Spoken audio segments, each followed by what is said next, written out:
Most mobile games lack the luster, beauty and creativity found in the other corner of the gaming universe. You know you can't compare the PC gaming experience with that of mobile, and that's a fact. From the unmatched gameplay to the profound storytelling, everything is just better. Thankfully, you can also experience this level of gaming thanks to the existence of ported games, and we are going to go through some very exquisite ones today, so strap in and join me in my list of top 10 best ported games on mobile. Quick reminder that I won't be talking about the already popular titles like the Dead Cell, Evoland 2, Titan Quest, and if you haven't played any of those I just mentioned now, you simply have to, no questions asked.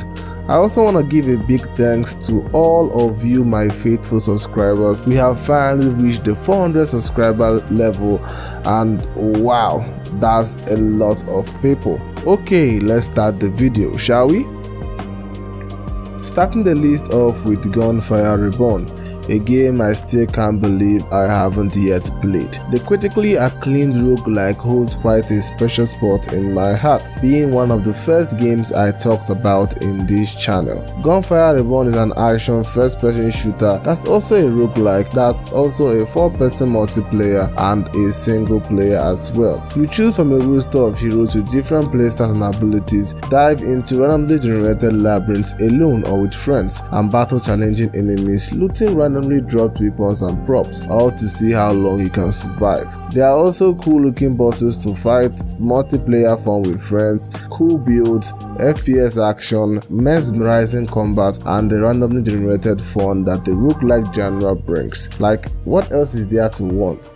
Yeah, it's a very good game with great success on PC with a 9 out of 10 rating on Steam and 3 million plus copies sold. So it has to be good, right?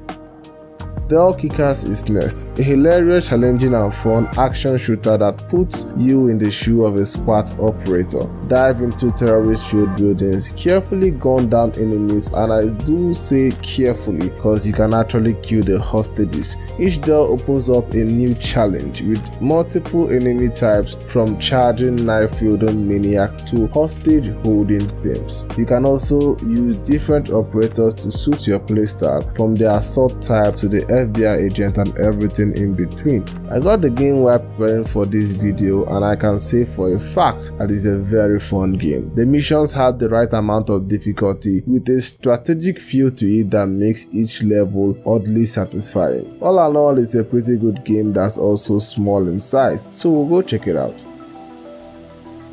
Next up is Street of Rage 4, a much awaited prequel to the 90s beat-em-up Street Brawler, making its debut after 25 years. Yeah, that's literally older than I am. The game brings the classic action that makes the franchise, with now polished graphics and smooth animation. A new crime syndicate seems to have taken control of the streets and corrupted the police.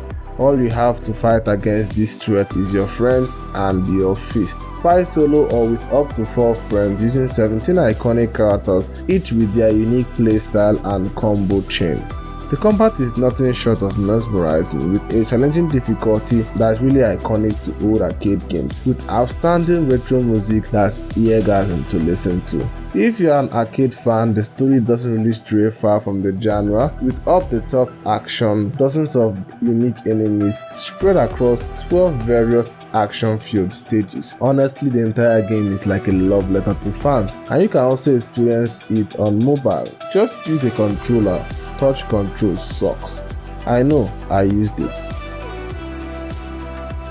Next up is Bad Stealth, and I can sum up this entire game in one sentence: a satire to the entire fantasy franchise. You play as a character simply known as the Bad, a selfish rascal who even the narrator dislikes, and an unlikely hero tasked with saving the world. The whole story is full with twists and turns and satire at the core, something you have to experience yourself. The gameplay involves playing magical songs to summon creatures and characters to join you in battle, heal your party, and take damage on your behalf. Its focus is of course on the hilarious story, with Diablo-style combat to solidify the old fantasy feel. There are multiple biomes to explore, a 14-hour-long campaign filled with quests to complete and over 150 unique items, weapons, armor, and trinkets, and songs.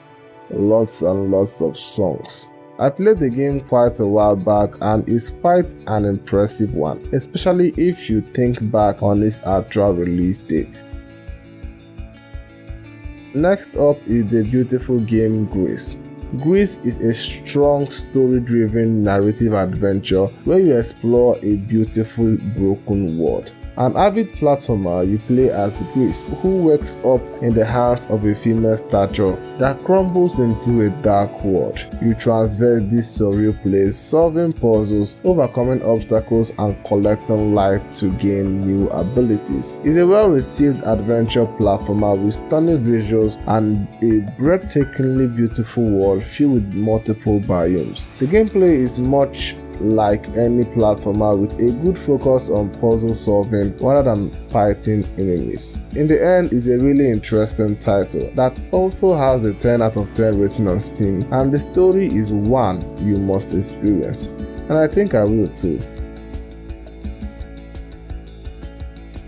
Next up is Slay the Spire, the game that I first got the actual idea of what the genre called roguelike is like. This deck builder is as brutal as it is fun, the very definition of a roguelike. Craft a unique deck, encounter bizarre enemies, discover relics of immense power, and obviously slay the Spire. Each run gives you new experience thanks to the randomly generated enemies, levels, and most importantly cards. There are also hundreds of collectible cards to build your deck with. There are also relics, something to explore when you play the game, and much more. It's a well sought after game, being one of the kings of the roguelike genre, and I have to say I haven't tried it yet, but it looks promising, and the 10 out of 10 rating on Steam really does sum it up for me.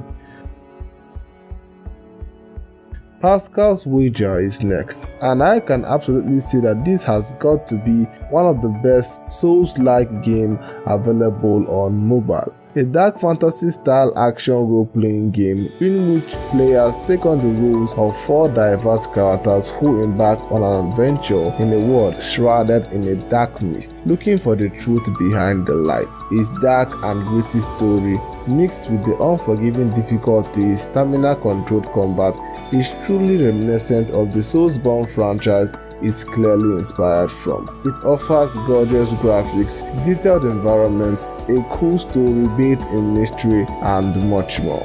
There are multiple locations you can traverse as you complete the story, each filled with secrets, multiple enemy types, and difficult boss battles. I wouldn't outright call it a Souls-like masterpiece. It's actually forgiving and tame compared to From Software games, but it's definitely one of the better Souls-like available on mobile. Okay, next up is Wreckfest, a love letter to my adrenaline junkies, and easily the most demanding racing title available on your smartphone. Enjoy physics-based racing filled with realistic crashes and seek airtime in this Demolition Derby inspired title. The game is quite a big deal on console, said to reinvent the Demolition Derby games as a whole, with a 9 out of 10 rating on Steam to prove that point. Its heavily physics-based racing mechanics and exhilarating no-rules racing action filled with real-time demolition makes for interesting gameplay. There are multiple cars and vehicles, from banged-up classic American cars to couch cars and even tractors. The list goes on. It's a good racing game / demolition derby with quite a few modes, including multiplayer with friends, and it's an experience that every adrenaline junkie has got to try out.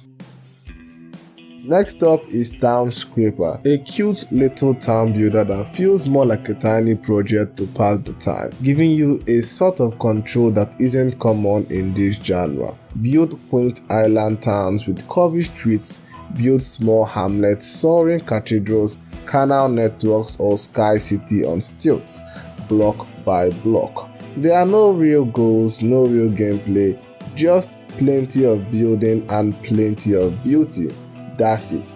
quite a simple game. Its creativity-induced nature resonates with a lot of people, and its 10 out of 10 rating of Steam justifies my claim and dissolves any doubt that stops you from playing. Next up is Oddworld Stranger's Wrath, and I have to say this masterpiece also holds a very strong place in my heart. From the touching and interesting story to the fire action-filled gameplay, that's a touch of genius. This console game set in the popular Oddworld universe is a true port through and through. You play as the bounty hunter, taking up all types of jobs in order to pay for an expensive surgery. A simple premise that kind of hides a layered story.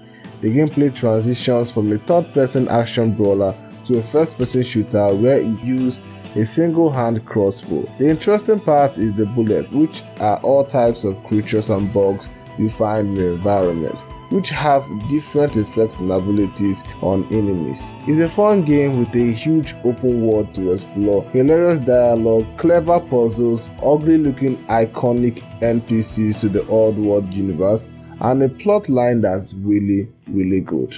And with that, folks, we are done, and you can check out our other games on your screen. If PC ported games aren't your thing, which ported game are you gonna play? Have you played any of these games or all of these games? Let me know your thoughts in the comment section, and like and subscribe for more. It's your host P-Dog. Thanks for 400 subscribers, and I will see you in the next one. I'm out though.